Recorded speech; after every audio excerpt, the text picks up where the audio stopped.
प्रातः क्लास चल रहा था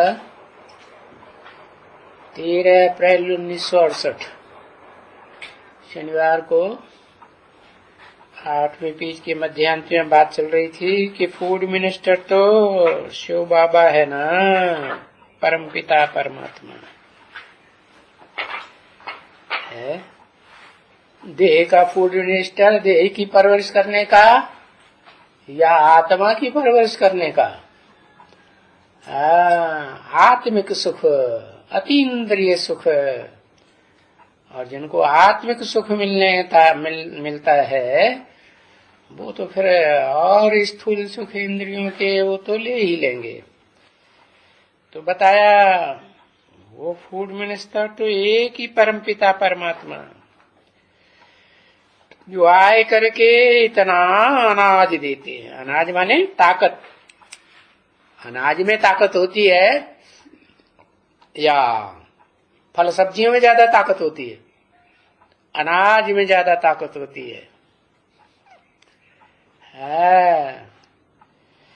इतना अनाज देते हैं बाबा जो तुम जन्म जन्मांतर भरपूर रहते हो।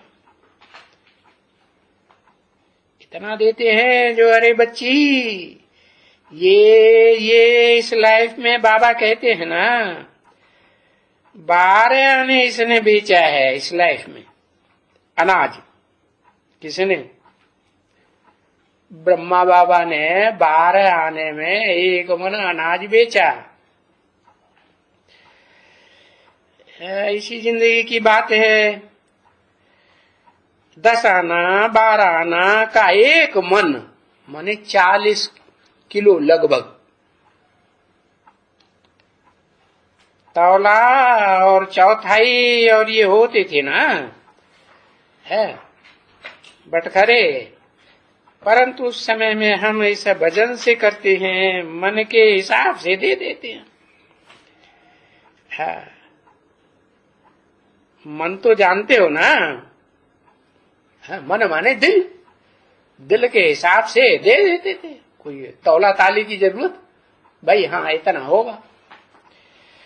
और कोई वो भूंगरा, चने नहीं भूंगरे। भूंगरे के पास जाते थे तो वो भर करके दे देते थे अपने बर्तन में। उनके बर्तन है उतने वजन के होते थे तो उसमें दे देते। पाई देते थे वो छोटी रख दिया। पैसा देते थे तो बड़ी रखते थे। तो वो बड़ी टोकरी, बड़ी जो हंडी होती थी या मिट्टी का बर्तन होता है उसे भर करके देते। अगर 2 पाई तो 2 छोटी देते थे। पैसा देंगे तो उठाएंगे बड़ी वो, और पैसा नहीं देंगे तो वो बड़ी नहीं उठाएंगे। देखो वो थी ना आगे। अभी तो के देखो क्या क्या निकल पड़ा है। क्विंटल, फुंटल, स्विंटल, जाने क्या क्या निकल पड़ा। अभी तो बाबा क्विंटल और ये भी नहीं समझते हैं, क्योंकि ये कायदा है कि जो जैसा राजा बनता है वो अपना सिक्का अपनी बात मनवाता है। सब अपनी अपनी राजाएं जो बने हैं अपनी भाषा चलाई है, अपनी बातें चलाते हैं। तो देखो ये राजाएं तो देखो कितने सिक्के हैं जिनमें राजाओं के चित्र बने हुए। और हो सकता है जो आगे भी गाया हुआ है कि भाई हिस्ट्री में ऐसा भी हुआ कि कोई चमार बैठ गया 1 दिन के लिए या 2 दिन के लिए राजा बन करके, तो उसने काहे के सिक्के चला दिए। पता है, चमड़े के सिक्के चलाई दिए। ये गायन है। हाँ। 13/4/1968 की प्रातः क्लास का 9वां पेज। किस समय का गायन है? ये पुरुषोत्तम संगम युग का गायन है। देह अभिमान को चमड़ी कहा जाता है। तो हाल ऐसे देखने में आते हैं। अभी देखो, सोना तो छोड़ो, चांदी का क्या हाल हो गया है, कितना भाव बढ़ गया है। सोने का भाव क्या हो गया? अभी तो तांबे को भी हटाई दिया। तांबे का सिक्का पहले बनाते थे ना, वो भी हटाई दिया,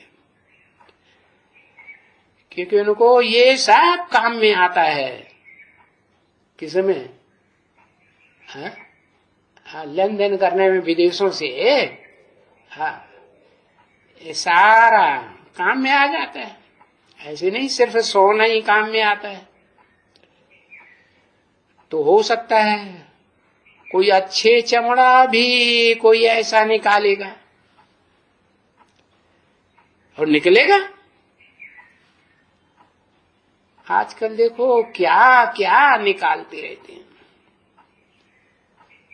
तो ये निकलते हैं, फिर शायद चमड़े के भी सिक्के बन जावे। हाँ। तांबे के देखने में जैसे हल्के,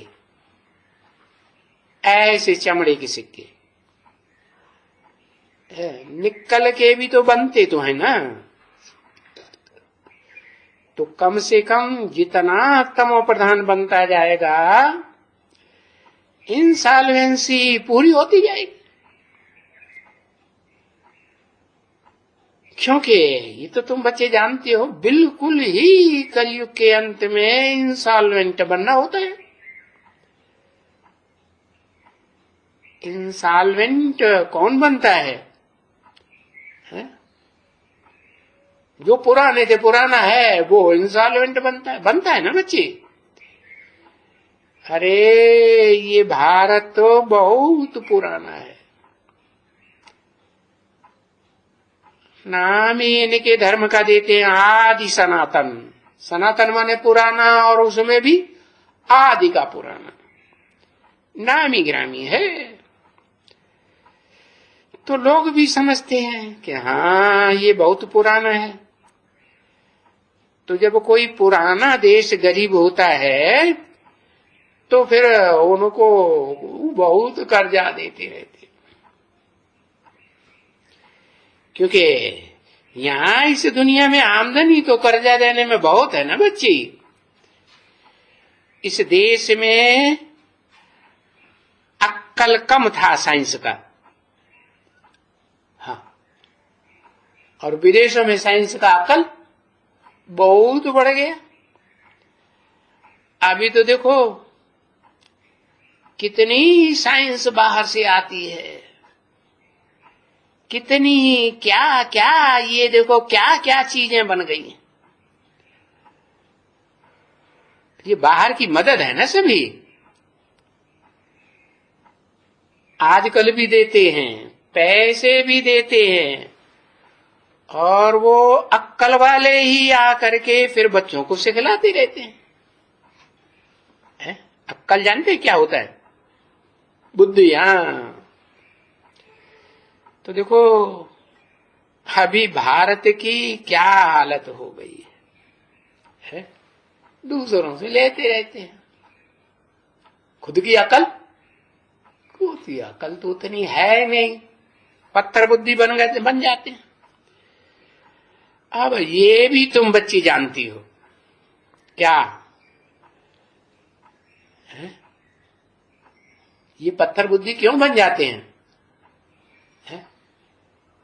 प्योरिटी की पावर इन राजाओं में नहीं रहती जो जन्म जन्मांतर के राजा बने हैं भारत के, तो फिर अक्कल चट्ट हो जाती है।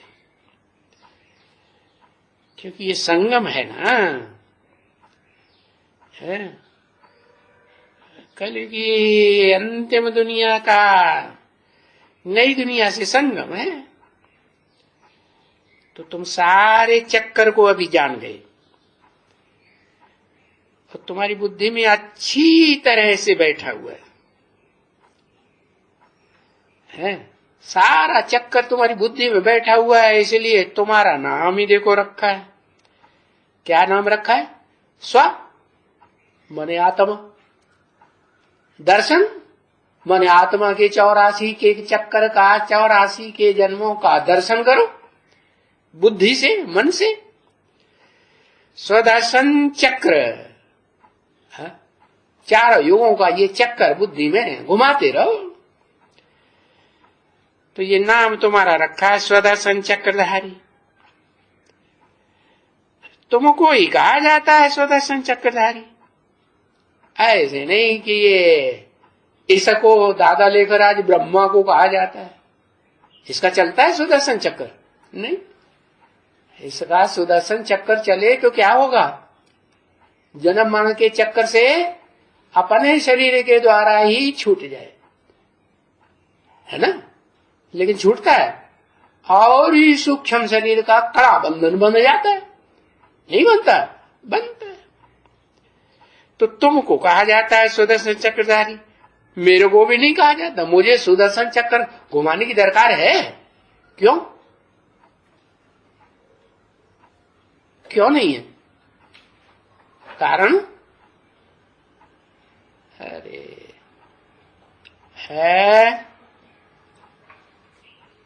हाँ, मैं तो पहले से ही त्रिकालदर्शी हूं, जन्म मरण के चक्कर में नहीं आता। हाँ, इसलिए मैं तो हूं ही त्रिकालदर्शी। बाकी जो भी आत्माएं हैं भोगी आत्माएं, वो तो सब जन्म मरण के चक्कर में आती है ना, सुख भोगते भोगते, दुख भोगते भोगते। तो तुमको कहा जाता है सुदर्शन चक्रधारी, न इसको कहा जाता है, न मेरे को कहा जाता है, तुमको कहा जाता है। नंबरवार पुरुषार्थ अनुसार तुम बच्चे हो। अभी तुम्हारे को ही नया करके बनाते है। तुम पुराने थे पुराने, तो सबसे जास्ती पुराने, उनको सबसे जास्ती नया बनाते। और हम बच्चों को कहें, बच्चों स्वदर्शन चक्रधारी भव। हाँ, कौन कहे? हम कौन है? हम माने कम से कम 2 तो होने चाहिए ना। तो हम कौन हो गए? हाँ, एक तो आत्मा, जो सदैव आत्मा ही है, supreme soul, heavenly God father है, सदा शिव ज्योति। और दूसरा, वो आत्मा निराकार जब तक साकार में प्रवेश न करे तब तक कोई व्यक्त रूप पकड़ेगा नहीं। तो बताया हम दोनों निराकार और इस सृष्टि रूपी रंगमंच पर सदा काल साकार, दोनों मिलकर के बच्चों को कहें, बच्चों सुदर्शन चक्रधारी भव। तो वो बच्चा समझेगा कि ये सुदर्शन चक्रधारी क्या चीज है। ये पता नहीं ये कहाँ की बात है? अरे कहेंगे ये कहाँ की लैंग्वेज है? अरे ये तुम बिना समझाए कोई समझेगा? नहीं समझेगा। तुमको कहते हैं कि सुदर्शन चक्रधारी भव, क्योंकि तुमने सारा ज्ञान बुद्धि से समझा है। अगर कोई भी हो वे पुजारी, तो क्या कहेगा? वो तो फौरन कहेगा सुदर्शन चक्रधारी तो विष्णु था, उसको 4 हाथ होते, तुमको कहां से हो गया? उसके एक उनके हाथों शंख चक्र पद्म ये दिखाते हैं ना। हाँ, तुम कहां से सुदर्शन? तुम्हारे हाथों में तो शंख चक्र गदा पद्म है ही नहीं। है क्या? नहीं है। अच्छा, शंख नहीं है, ये मुखरूपी शंख नहीं है, हा? और चक्र अभी तो बताया, स्वदर्शन चक्र आत्मा का 84 जन्मों का चक्र बुद्धि में घूमता रहे। हा? गदा, हा? गदा तो कैसा होता है? तलवार की तरह धार वाला होता है? नहीं, मोटा ताजा होता है। गदा मारा, ये गुड्डी गुड्डी हड्डी गुड्डी सब टूट गई। भीमसेन ने गदा मारा था ना, किसको? दुर्योधन की जांग, तो जांग टूट गई कि रह गई? टूट गई ना। तो तुमको कहते हैं सुदर्शन चक्रधारी, वो कहते नहीं विष्णु ही था। कौन? पुजारी लोग कहते हैं ना, जो विष्णु की पूजा करते हैं, समझे ना? उसका ही सुदर्शन चक्रधारी नाम गाता आता है।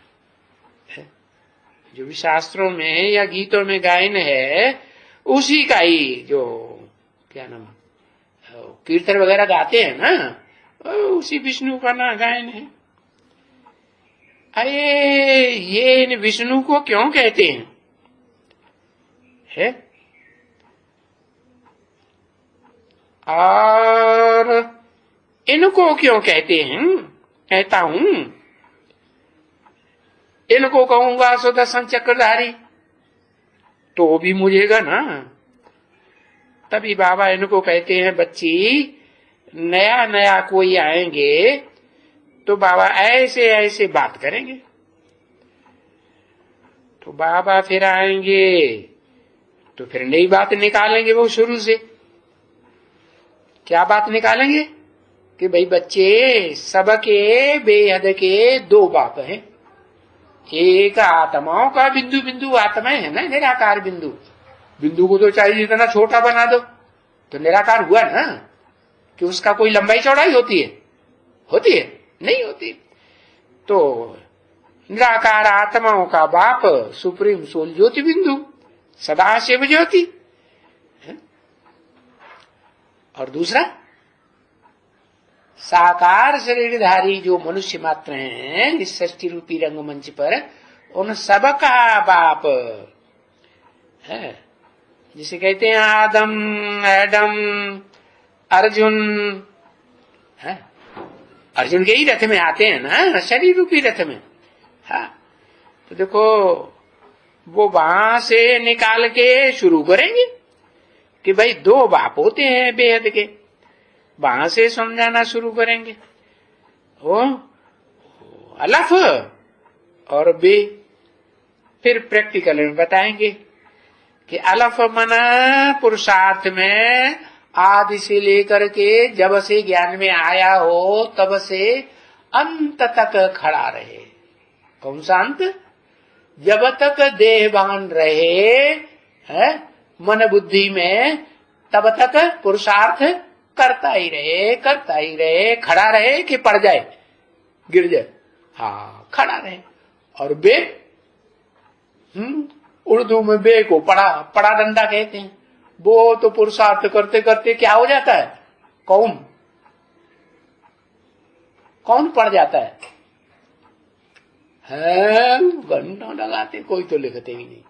हाँ, ब्रह्मा बाबा दादा लेखराज। हाँ, और वो तुम कहते हो ना दादा लेखराज। हाँ, तो देहधारियों का दादा है। आत्माओं का दादा है क्या? दादा तो बड़े भाई को कहा जाता है। तो आत्माओं का बाप तो सुप्रीम सोल शिव, और आत्माओं का बाप का जो बच्चा बाप है, आत्माओं का बाप सुप्रीम सोल, उसका बड़ा बच्चा है वो अर्जुन, आदम, एडम, आदिदेव, महादेव। तो ये दो आत्माएं हो गई। एक मनुष्य सृष्टि का बाप जो शरीर से और आत्मा से सृष्टि रूपी रंगमंच पर सदाकाल स्थिर रहता है या नहीं? हाँ। और एक आत्माओं का बाप जो आत्माओं के लोक में ही रहता है, इस साकारी दुनिया में सदाकाल नहीं रहता, थोड़े समय के लिए आता है। जैसे और धर्म पिताएं आते हैं, ज्यादा से ज्यादा 100 साल के लिए आते हैं अपना धर्म स्थापन करने। तो अब समझ गए ना कारण, क्योंकि तुम नए ले आते हैं और बड़े आदमी हैं, है। बड़े आदमी को अगर न करेंगे तो तुम्हारा काम नहीं बनेगा। क्या नहीं करेंगे? बड़े आदमियों की सेवा नहीं करेंगे, ईश्वरीय ज्ञानी की सेवा करना है ना, नहीं करेंगे तो तुम्हारा काम बनेगा? नहीं बनेगा। उन्हें तो समझाना ही पड़े, क्योंकि बड़े आदमियों के काम भी तो, उनसे काम भी तो निकलता है ना। तो बोलेंगे हम देखें क्या बाबा को, है? तुम्हारे शिव बाबा को हम देखें क्या? तो बाबा कहां से निकाले हैं? जैसे बच्चों को कहते हैं, बच्चे सबको समझाओ कि ये मनुष्य मात्र का इस समय में दो बाप हैं, एक लौकिक साकार बाप और एक पारलौकिक बाप। लौकिक हद का होता है, हद की दुनिया का। पारलौकिक बेहद आत्माओं का बाप है। आत्माएं की हद होती है या बेहद की आत्माएं? बेहद की कैसे? अरे बोल दिया तो बताओ मैं फिर कैसे है? अरे घंटों लगाते है। बेहद आत्माओं का बाप इसीलिए कि मनुष्यों की तो संख्या आदमशुमारी फिर भी दुनिया में करते हैं, देश देशांतर। लेकिन प्राणी जो और हैं, पशु पक्षी कीड़े मकोड़े, इनकी शुमारी करते हैं क्या? इनकी गिनती करेंगे? वो कर ही नहीं सकते।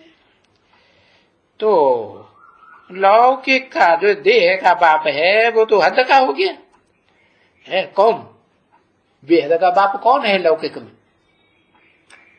है कोई है या नहीं है? अरे एक अक्षर लिखने में कितनी देर लगाते हैं, दुनिया भर की इबारत लिखेंगे। प्रजापिता, हाँ प्रा लिख दो, मानव समझ में आ जाएगा। तो पारलौकिक बेहद का बाप उसके मुकाबले है, वो पारलोक का है, इस लोक का नहीं है। सूरज चांद सितारों की दुनिया से पार जाता है। और चैतन्य सूरज चांद सितारे भी हैं कि नहीं इस दुनिया में? है। तो उनसे भी पार जाता है कि इन्हीं के साथ रहता है? उनसे भी पार जाता है। तो पारलौकिक बाप तो जब है तब जो बच्चों को वर्षा देंगे तो कैसा वर्षा देंगे? बेहद का बाप है तो आत्मा रूपी जो बच्चे बनते हैं उनको हद का वर्षा देंगे या बेहद का देंगे? बेहद का वर्षा देंगे। जो वर्षा है वो आत्मा बनने, आत्मिक स्थिति में स्थित होने वाले बच्चे को सिवाय और कोई धर्म वालों को मिल ही नहीं सकता। तो बरोबर ये देखो है, इतना बेहद का वर्षा देते हैं ना, जो जन्म जन्मांतर खूटता नहीं। ये बाप का वर्षा है ना, बेहद के बाप का। आदि सनातन देवी देवता धर्म का वर्षा बाप से मिलता है। ओम शांति।